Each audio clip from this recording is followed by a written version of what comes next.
The 196th of the war between Russia and Ukraine continues. Let's look at the main events over the past day. The General Staff of Ukraine reported that attempts at an offensive by Russian troops in the areas of Soledar, Kodyma, and Zaitsevo in the Bakhmut direction, as well as the Butovka, Spartak, Novobakhmutovka, and Mariinka mines in the Avdiivsky direction, were repulsed. Advisor to the office of the President Arestovich announced the advance of the armed forces of Ukraine northeast of Kramatorsk. Apparently, we are talking about the village of Ozerno, where on Sunday the Ukrainian military raised the Ukrainian flag. The Russians have published a video where they claim that the Ukrainian troops in the village of Ozerno are no longer there. The flag itself has also been dropped. It is reported that this unoccupied village is located in the gray zone, in the lowland between the heights, which are controlled by the Ukrainian army and the enemy. The day before, a group of Ukrainian troops entered there and planted a flag, and then again sailed to the southern bank of the Donets. The video shows Ozerno itself, but also only from a drone. The Russian side did not provide close-up shots from the settlement. Also, the headquarters of the Territorial Defense of the Donetsk People's Republic stated that they had captured the settlements of Novopol and Vremyevka on the border of the Donetsk and Zaporozhye regions. Vremyevka is located in close proximity to Velikaya Novosayolka. Ukraine did not confirm the loss of these settlements. In the Luhansk region, there was an advance of the Ukrainian army for several hundred meters. This was reported by the governor Sergei Gaidai. Where exactly this happened, he did not say. However, this information is also not reflected in the reports of the General Staff of Ukraine. A number of Russian telegram channels reported that the private military company Wagner captured the village of Kodyma south of Bakhmut and published a video from there, but no one has yet officially confirmed this information. The main news is the beginning of the offensive of the armed forces of Ukraine on the city of Balaklia, southeast of Kharkov. Russian resources have been reporting on its approach for the past 2 weeks. So far, there is no information about this in official Ukrainian sources. The General Staff of Ukraine in its summary announced only the shelling by the Russians of the settlement of Guzarovka, located south of Balaklia, as well as airstrikes on Prishib, located northwest, from which the offensive subsequently began. They write about the offensive of Ukraine, mainly in local publics and Russian telegram channels, however, without any confirmation. Here's the information coming in. The fiercest fighting takes place in Verbivka, where the Ukrainian military entered and occupied the western part of the village. To the east of this settlement is the famous Balaklia arsenal, although it is not known whether any of the ammunition remained there. It is also an exit to the highway to Balaklia from the northeast, along which Russian troops in the city receive reinforcements. Now the fighting is going on in the village itself. The bridge across the river was blown up.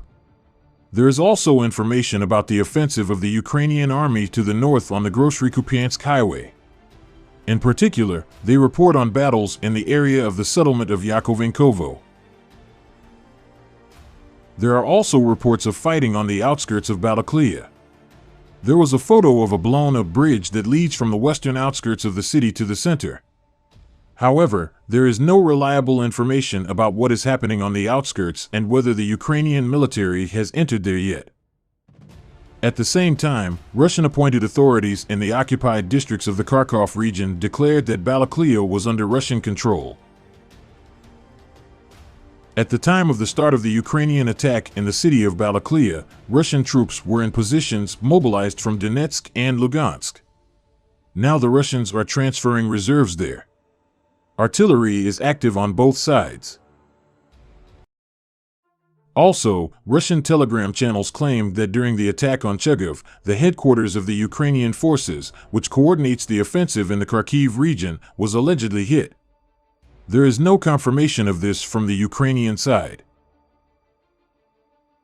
Residents of Balaklia report that the city is under heavy shelling and they try not to go out and stay in shelters if possible. Russian military telegram channels report that another offensive by the Ukrainian army is expected in the near future in the Svyatogorsk region and on the border of Donetsk and Kharkov regions. If such an offensive really takes place, then its goal is obvious: to push the Russian army away from Slavyansk. Meanwhile, events were taking place in Kharkov itself and around it. The city was subjected to new shelling. A residential building in the center of Kharkov was destroyed. According to the Russians, there was the location of the Ukrainian division Kraken. The Ukrainian side denies this. There was also information about the advance of Russian troops east of Kharkov, but so far no one has confirmed it, including Russian official sources. In the Zaporozhye region today, there were new attacks on Energodar, because of which the city was without electricity and water for several hours. In parallel, the IAEA published a report on the situation at the Zaporozhye nuclear power plant. The inspectors are talking about damage to the storage of spent and fresh nuclear fuel. The station is periodically subjected to shelling, in which Ukraine and Russia blame each other. Among other things, the report says that IAEA representatives recorded damage to the station complex near the buildings where the reactors are located. In particular, the IAEA talks about damage to the turbine lubricating oil tank, the rooftops of several buildings, including a garage where spent fuel transport vehicles are located, buildings that store fresh nuclear fuel and solid spent fuel, the new building of the educational complex. The agency calls for a safe zone around the station and says that otherwise a nuclear catastrophe could occur. Also today, in the city of Berdyansk, the car of the Russian commandant Artyom Bardin was blown up. He was taken to the hospital in a serious condition, where, according to rumors, he died, but sometime later they announced that he was alive, but in serious condition.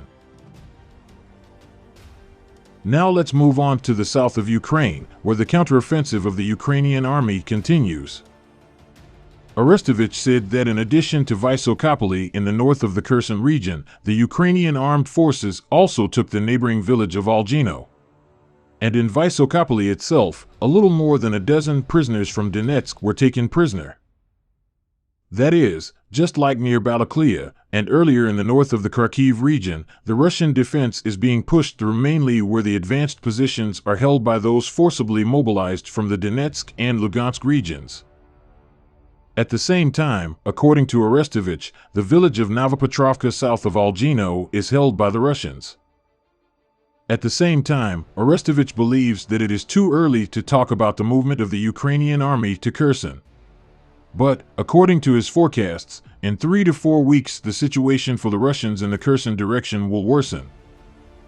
Apparently, they are counting on the depletion of Russian troops on the right bank as a result of constant attacks on their lines of communication, which is also constantly stated by both the Ukrainian command and Western analysts. But so far, ground battles have not gone beyond the vicinity of Vysokopolye and the Andriivsky bridgehead of the Ukrainian army near Davidov Brod, judging by the reports that come from the field. Officially, the Ukrainian command reports multiple strikes on Russian positions by artillery and aviation forces. And the General Staff of Ukraine said that the Russians attacked the village of Lyubomirovka to the northwest of Kherson. Russia, however, confirmed the attack on the oil depot in the village of Karpovka, Dnipropetrovsk region, not far from the front line. It is 30 kilometers from Vysokopolye. The Russian Defense Ministry also reports strikes against Ukrainian forces in the region without any specifics on ground troop movements. Russian military telegram channels report that since yesterday evening there have been attempts by the Ukrainian army to break through in the Ternivy-Padi-Zelenigate-Blagodatno triangle. This is just in the area of Lyubomirovka, where, as the General Staff of Ukraine confirmed above, battles are taking place. But, according to the Russians, there is not much progress. As for the rest, data are still being received on the stabilization of the front in the south. At the same time, everyone expects that Ukraine's attacks will be repeated again and again. This is required by the strategy of depletion of the right bank grouping of Russian troops. The Russians, on the other hand, are constantly talking about the heavy losses of Ukraine, hoping that because of them the offensive potential of the Ukrainian army will decrease over time. That's all for now. I'm waiting for your opinion in the comments. If you liked the video, please like and subscribe to the channel. Thanks.